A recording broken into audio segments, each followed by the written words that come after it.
Want to feed your reptiles fresh, healthy microgreens without spending a fortune at the pet store? In this step-by-step video, I will show you how to grow reptile-safe microgreens from seed to feeding tray. Fast, simple, and no equipment required. There's one little known trick that keeps your microgreens mold-free and reptile-safe. I'll share that with you in just a bit. Hey, I'm Connor Hubel, founder of the very first reptile microgreen kit, Jurassic Greens. And if you want to grow your own clean, nutritious greens for your reptiles right at home, then you are in the right place. Comment the word greens and I'll send you my free 10-part video series on growing microgreens. It's everything I wish I had when I started. And keep watching for that secret on mold-free, reptile-safe trays that is coming up soon. So first of all, let's talk about what are reptile microgreens and are they helpful for your pets?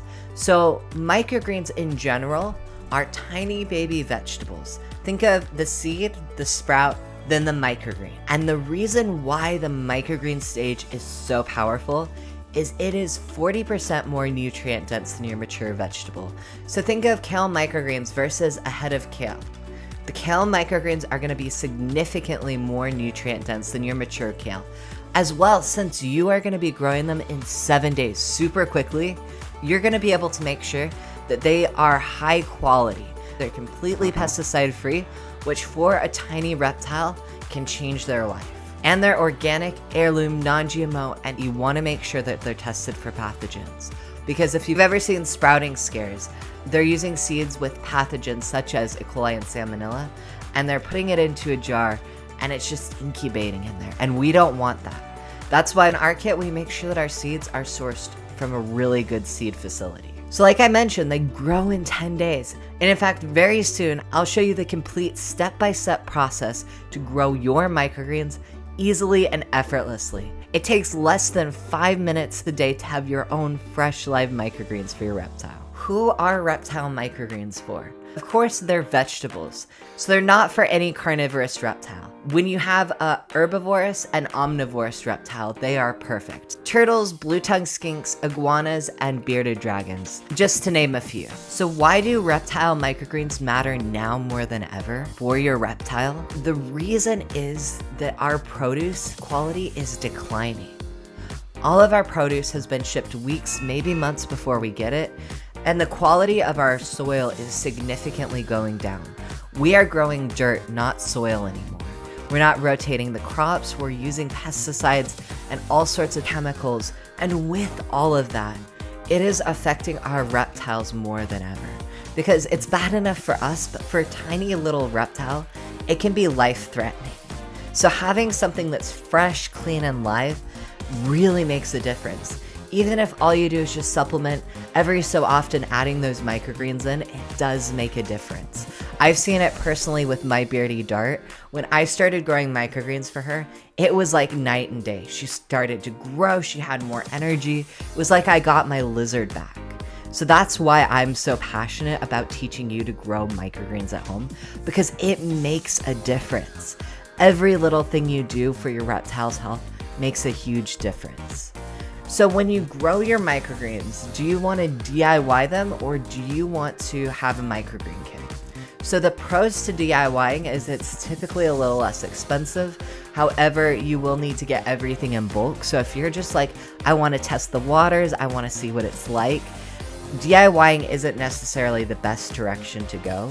It's better if you're gonna do a lot of microgreens. As well, if you're just like, I wanna get into this, I don't wanna have to worry about measuring out the seeds and figuring out the soil, which one's better, which one's worse, all of the stuff that goes into creating your microgreens, I would highly recommend going with a microgreen kit. Because with a microgreen kit, everything is already there. All you need to do is just open up the box, take out the seeds and the soil, and plant it. It is so simple.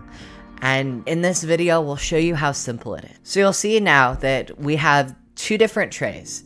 In our kits, we've played around with 2 different types of trays. The small long one is the one that we're gonna go with. I just wanna also show you what the bigger one looks like too, so that you can see the 2 different variants.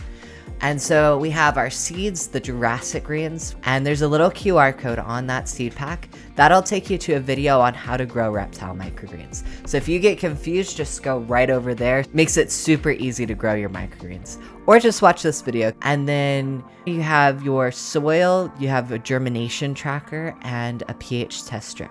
And we'll dive more into what each of those are in just a minute.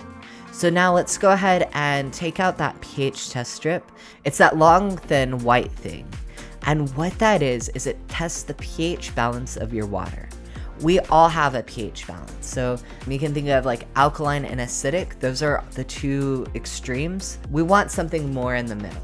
So everything has its own pH, and so do your plants. It's about 6.5 to 7.5. So right around the middle, pretty close. What you'll do to see if your water's in that pH balance is go ahead and get that pH test strip and some water. Go ahead and dip it in for just a couple seconds, lift it up, let it dry for a little bit. You'll see the colors will start changing. Then take out your instructions and go ahead and measure it to what's on your instructions. Pretty simplistic. And then once you do that, you'll see if you're right in the middle, if you're alkaline or acidic. Go ahead and read those instructions and we'll show you step by step how to make it more alkaline and how to make it more acidic, which it's either baking soda or lemon. So pretty simple. Then from there, once you have your water on the right pH scale, go ahead and take that soil puck. This is Coco coir. It's a sterilized coconut husk. And the great thing about that is there are no eruptions of bugs. And the reason why we can have this sterile is because all the nutrition from the microgreens is going to come right from the seed. So think of a chicken and an egg. The egg is more nutrient dense because it has to grow that whole chicken. Same with your seed. It has to grow a whole plant. That's why when you get the nutrition from the seed, it is up to 40% more nutrient dense than your mature vegetable. Super powerful. So now that you have that Coco coir puck, go ahead and get a small bowl, pour some water on it, and watch it expand. It'll expand about 8 times the size that it originally is compressed. So I'll show you, it's a little bit of a bigger Coco coir puck, pretty much the same thing. A really big tip here that is super important is when you're pouring water on this Coco coir puck, make sure that it's warm water. Do not use cold water. If it is cold, then it will be very hard to make it expand. It'll just kind of stay stuck. So what I like to do is I like to put my tea kettle on, heat up that water, not super hot, just enough so that it's warm, and it'll expand much faster. So now that we have the soil, let's go ahead and spread it all across our tray. And we want to make sure that it's evenly spread across, not pushed down too much. And there's soil in the corners and everywhere where you can't see that white mesh tray. Once you have that done, then we get to move to putting the seeds on your tray. So go ahead and take out your Jurassic Greens seed packet and go ahead and pour some of those seeds onto your hand. And find what works best for you in terms of spreading those seeds across your tray evenly. You want to make sure that you get the seeds in the corners and everywhere. You don't want to have a lot of seed clumps, because if you have seed clumps, then what's going to happen is it's going to be clumped together super tight, super dense, and that's where mold likes to go. So make sure that you spread your seeds evenly across. If you find that there are some clumps there, go ahead and use your finger and just kind of spread them out. Now that you've done that, go ahead and take that spray bottle, pour some water into it, and go ahead and mist your seeds. The first 3 days, we're going to do a thing called germination. And what germination is keeping your seeds and soil in the cool, dark space. It's going to simulate being underneath the soil and telling your seeds, hey, it's time to start waking up. So we're going to mist the seeds, then take out some tin foil, put your microgreens in a cool, dark room, or maybe a towel. I personally prefer using tin foil, except for on the tall tray, putting a towel on top of that. I have no idea why the manufacturers created a clear tray. It is beyond so confusing to me because it wouldn't take them much to make it a blackout dome. But anyway, go ahead and cover your kit with that tin foil or your towel and use your spray bottle and mist underneath. And this is really important because it keeps it humid. This is the only time we're going to do this for the first 3 days.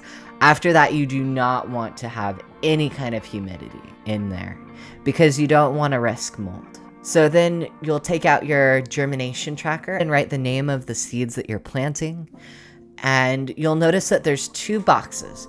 And the reason why there's 2 boxes is because depending upon your climate, you might want to water twice a day. So if you're in a dry desert area where it's super dry, you might want to look at watering twice a day because you want to make sure that there's enough humidity in there. However, if you live in a humid place, you will not want to water twice a day because it's already humid enough, and you'll notice that there's a check mark already checked off. That's because you just watered today.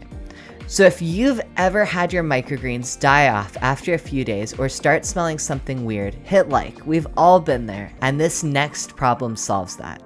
And yes, that mold prevention tip, it's coming up in just a second. Total game changer if you've grown indoors. All right, so day 2. Day 2, we're gonna do the same exact thing we did on day 1. We're gonna use that spray bottle mist both on the seeds and the tinfoil, and then we're good to go. All right, day 3. At day 3, I did a little something different because I noticed at day 3 that my microgreens were growing pretty well. And to be completely honest, I forgot what day it was, so my bad. And so I ended up taking my microgreens out of germination on day 3. And this is a really great example of how microgreens are very easy to grow. Like I mentioned, like you can water them twice a day or you can water them once a day. If you do something where you accidentally make a mistake, it's very easy to recover from that. So like day 3, I typically recommend growing your microgreens until day 4 in the germination stage, but I forgot that, and my microgreens turned out perfectly fine. It is pretty great to know that if you make a mistake, you're most likely gonna be okay. And if you're not, guess what? Everyone goes through that microgreen that they forget to water or it just doesn't grow right. And you know what you do? You grow again and again and again. And it'll get better every single time you grow your microgreens. So make sure that you just keep going and you're enjoying the process. That's the most important thing. And so with that, on day 3 at this point, I would recommend doing exactly what we did on day 1 and day 2. However, I forgot to do that, and we're just gonna go with it. So on day 3, what I did is I took that tinfoil off, and now I use my water rather than that spray bottle, and I just lift those 2 trays up, put a cup of water in, and put that tray back down, and it's good to go. Now I put it near a window, ambient light. It does not need direct sunlight, just ambient light, and that's what we're gonna do for the next 7 days. All right, it is day 4. Day 4 is the time when I recommend you take that tinfoil off and put that water underneath. However, like I mentioned, in day 3, that's not what I did. So go ahead and take that tinfoil off, get your water, lift those 2 trays up, put that cup of water down, and put it near a window. Ambient light doesn't have to be direct sunlight. All right, it is day 5. We're almost there. We have 2 more days after this. Go ahead and lift those 2 trays up, put a cup of water down, put it near a window, and it is good to go. All right, day 6, we have 1 more day. Congratulations until we have our microgreens. So go ahead and lift those 2 trays up, put your cup of water down, and put it near a window, and you're ready to go. You almost have your reptile microgreens. All right, it is day 7. At day 7, go ahead and lift those 2 trays up, put a cup of water in, and now you have your reptile microgreens. What you do here is go ahead and harvest only as much as your reptile is going to eat in that day. After that, go ahead and just let it keep growing. Some people at this stage will go ahead and harvest all of their microgreens. I personally don't recommend that because you can let your microgreens keep going. And when they're growing, they're not degrading. They're not losing their nutrition and the benefits of having it live and fresh.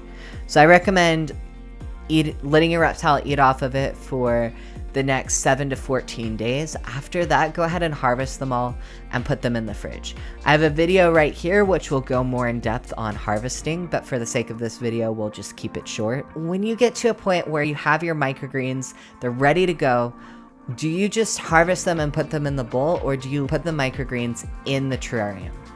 There are pros and cons to both. And one big caution that I would highly recommend you look at.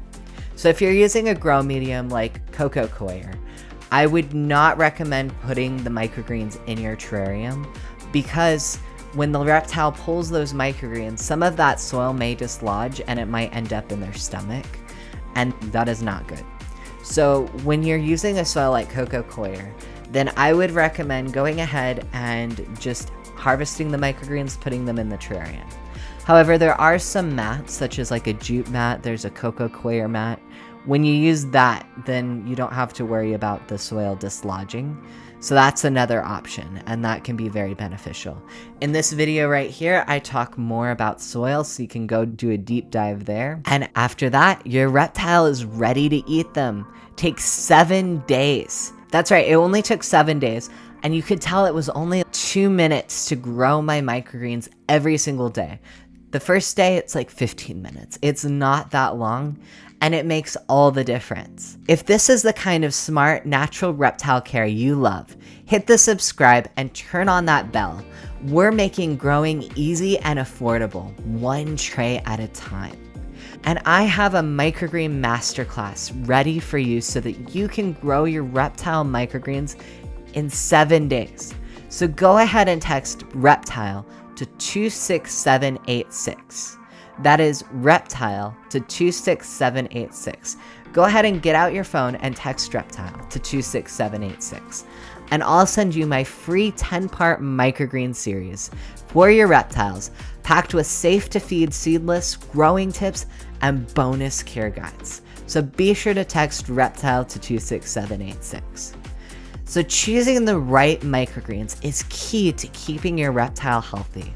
And that's exactly what I'll help you with over here next. So come with me and I'll break it all down. As always, stay awesome.